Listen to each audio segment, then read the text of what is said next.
You can be wrong more than half the time and still win. Here's how. So here's the deal.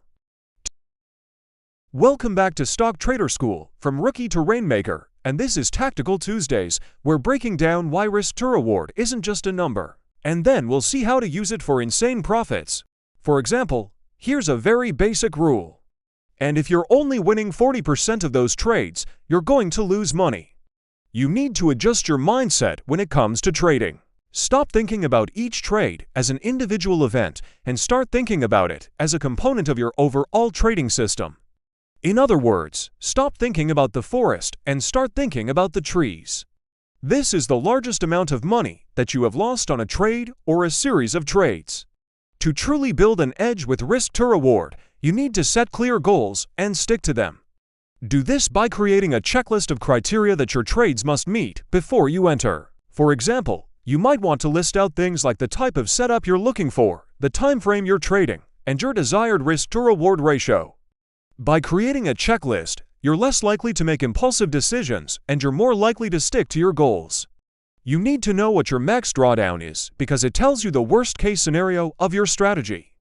Trust me, the right trade will come along eventually. Stay focused and disciplined. You should also be tracking your average trade length. How long does it take you to make money? Instead of getting married to each trade, take an honest look at how much you're risking and how much you stand to gain. And if it doesn't make sense, skip it. You see, there's a few different ways you could approach this. You could try to raise your win percentage. As traders, we should always be looking to backtest our trades, so let's take a moment to talk about this. Winning rate is a popular metric used to evaluate the performance of a trading strategy. It represents the percentage of trades that result in a profit, but it's not everything. In fact, sometimes you can have a 70% win rate and be losing money. So why is that? Well, it all comes down to the quality of your trades. A better way to evaluate your trades is to look at your average risk to reward ratio. When you're looking at your backtests, always ask yourself, what is my average RR? Is it 1 to 2? Is it 1 to 3? Is it 1 to 4 or higher? Because if you're consistently getting 1 to 2 risk-reward ratios or better, you're on the right track. Remember, in order to be profitable, you need to make sure that your average risk-reward ratio is greater than or equal to 1. If you're looking at a 1 to 1 risk-reward ratio, you need to win 50% of your trades just to break even. But if you have a 1 to 2 risk-reward ratio, you only need to win 40% of your trades to be profitable. And if you can get your average risk-reward ratio to 1 to 3 or 1 to 4, you're in the big leagues. This allows us to measure the success of our strategy over time. We can track our win rates, our average RSHAR, our worst-case scenarios, and so much more. And by understanding the data, we can start to dial in our strategies. So for example, let us say that you're retesting out a new strategy and you want to filter your trades based on a minimum R of 2.0. You can do this by adding a filter to your chart. Simply select the trades that have an R greater than or equal to 2, and you see your results. This way you can objectively see how your strategy performs. And if it's not working, you can go back to the drawing board and make adjustments. You could look to improve your setup selection, but that takes time and honestly is kind of hard. The easier thing to do is to focus on improving your risk-reward ratios. Even if you can't change your win percentage immediately, you can change how much you're risking versus how much you're making.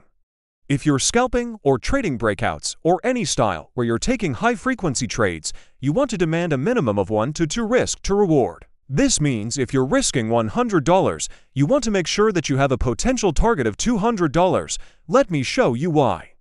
If you only win 40% of your trades, but you have a 1 to 2 risk to reward ratio, you will still make money. In fact, you'll make a lot of money. Here's the math. Let's say that your average trade has a 1 to 2 risk to reward ratio. If you win one trade, you make $100. If you lose one trade, you lose $50. So over time, you'll have more winning trades than losers. And if you keep raising your targets so you get closer to that 1 to 2 R mark, you'll make more money per trade. At the same time, you're also lowering the impact of losing trades. First things first, risk to reward, or RR, is a ratio that measures how much you're risking versus how much you stand to gain. So if you're risking $100 to make $300, that's 1 to 3. Now, if you win that trade, great, you made $100 in profit. If you lose that trade, you lost $100. Easy, right? Well, that's where the magic happens, because if you only win 3 out of 10 trades, you're still profitable. That's the edge. That is the X factor that separates surviving traders from the 95% of people who try trading and then go back to their day job. You see, most people are going into trades with terrible risk-reward ratios. They risking $100 for a chance to make $20. That's 1-5. You would have to win every single one of those trades to make money. And chances are, if you're chasing trades like that, you aren't hitting every single one. That's where you come into play. You need to find areas on your charts where you can risk a smaller amount for a larger potential move. That's how you start building an edge. It's your trading survival rate. Get this wrong, and you'll bleed slowly. Nail it, and you thrive even with just a 40% win rate. First, we need to look at risk-reward itself. What is it? Why do we care? Okay, so we got the basics down.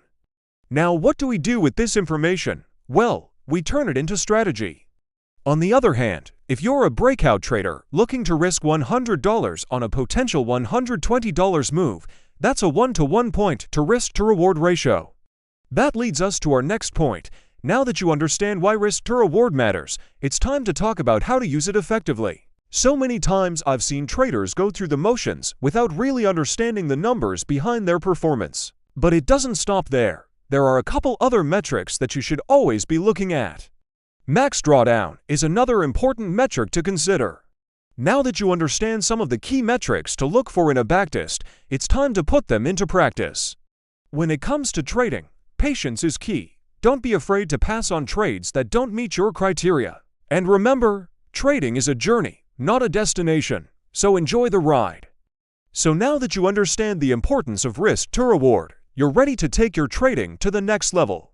Your risk is your responsibility, but your reward is in your control. And with that said, thank you so much for watching, and I'll see you next week with another edge building breakdown. Remember to like, subscribe, and hit the bell to receive notifications.